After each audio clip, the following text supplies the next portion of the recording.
আজকের এই বিশেষ আয়োজনে সবাইকে স্বাগত। আমরা আজ একটা দারুণ ব্যাপার নিয়ে কথা বলবো। ভাবুন তো, আমাদের সবচেয়ে বড় স্কুল বা পাঠশালা যদি হয় এই গোটা দুনিয়াটা, আর এই ভাবনার জগতে আমাদের সঙ্গী হবে একটা অসাধারণ বাংলা কবিতা। সবার আমি ছাত্র। চলুন আলোচনাটা শুরুই করি একটা প্রশ্ন দিয়ে। আচ্ছা, প্রকৃতি যদি আমাদের সবচেয়ে বড় শিক্ষক হয়, তাহলে কেমন হয়? আমাদের জানালার বাইরেই যে বিশাল জগৎটা রয়েছে, সেখানে ঠিক কি গভীর শিক্ষা লুকিয়ে আছে বলুন তো।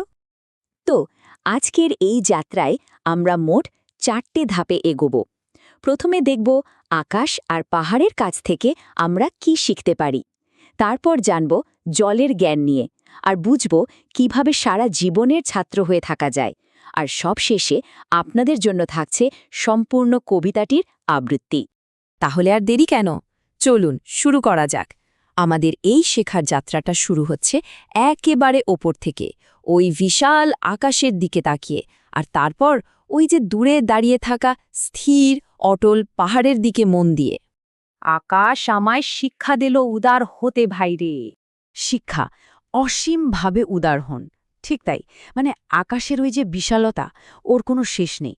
ওটাই তো আমাদের শেখায় যে মনটাকে বড় করতে হবে। সব রকম ছোটখাটো বিষয়, সব সংকীর্ণতা থেকে বেরিয়ে এসে একটা উদার হৃদয় তৈরি করতে হবে। পাহাড় শিখায় তাহার সমান হই যেন ভাই, মৌন মহান। শিক্ষা স্থিরতার মধ্যে মহত্ব খুঁজে নিন, একদম। আর পাহাড় আমাদের আরেকটা দারুণ জিনিস শেখায়। শক্তি মানেই কিন্তু চিৎকার বা হইচই নয়। আসল শক্তি তো লুকিয়ে থাকে পাহাড়ের মতো ওই নীরব, স্থির আর অবিচল থাকার মধ্যে। আচ্ছা, আকাশ আর পাহাড়ের কাছ থেকে তো শেখা হলো। এবার চলুন আমাদের পরের শিক্ষকদের কাছে যাই। আমরা এবার মন দেব জলের দিকে। দেখব জলের বয়ে চলা আমাদের কি শেখাতে চায়। ইঙ্গিতে তার শেখায় সাগর, অন্তর হোক রত্নাকর।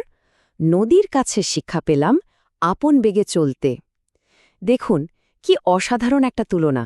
একদিকে সাগর আমাদের শেখাচ্ছে নিজের ভেতরটাকে রত্নের মতো মূল্যবান জিনিসে ভরিয়ে তুলতে, মানে জ্ঞানের গভীরতা বাড়াতে। আর অন্যদিকে নদী কি বলছে? নদী বলছে থেমে থেকো না, নিজের গতিতে সামনের দিকে এগিয়ে চলো। ঝর্ণা তাহার সহজ গানে, গান জাগাল আমার প্রাণে। শিক্ষা সরলতার মধ্যে আনন্দ এবং অনুপ্রেরণা খুঁজুন। একদম ঠিক।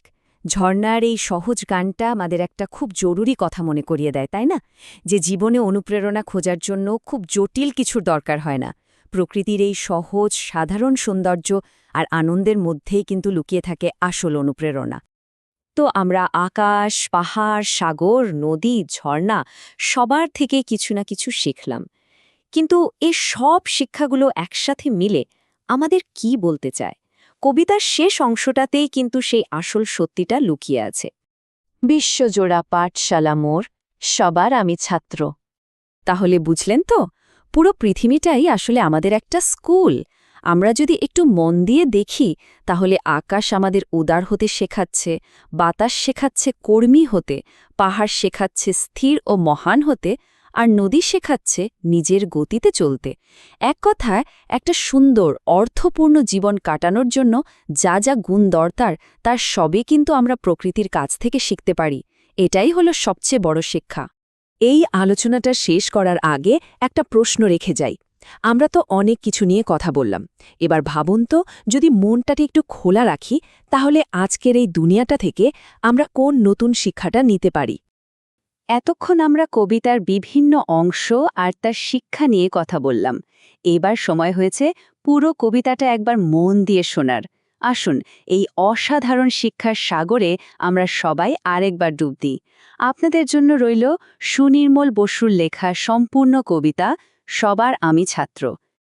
আকাশ আমায় শিক্ষা দিল উদার হতে ভাইরে, কর্মী হবার মন্ত্র আমি বায়ুর কাছে পাইরে। পাহাড় শিখায় তাহার সমান হই যেন ভাই, মৌন মহান, খোলা মাঠের উপদেশে দিল খোলা হই তাইরে। সূর্য আমায় মন্ত্রণা দেয় আপন তেজে জ্বলতে, চাঁদ শিখাল হাসতে মিঠে মধুর কথা বলতে। ইঙ্গিতে তার শিখায় সাগর, অন্তর হোক রত্নাকর।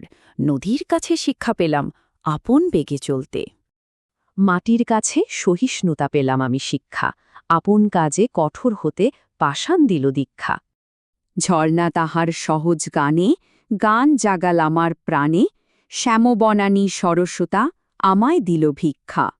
বিশ্বজোড়া পাঠশালা মোর, সবার আমি ছাত্র, নানান ভাবের নতুন জিনিস শিখছি দিবারাত্র। এই পৃথিবীর বিরাট খাতায় পাঠ্য যেসব পাতায় পাতায় শিখছি সে সব কৌতূহলে, সন্দেহ নাই মাত্র।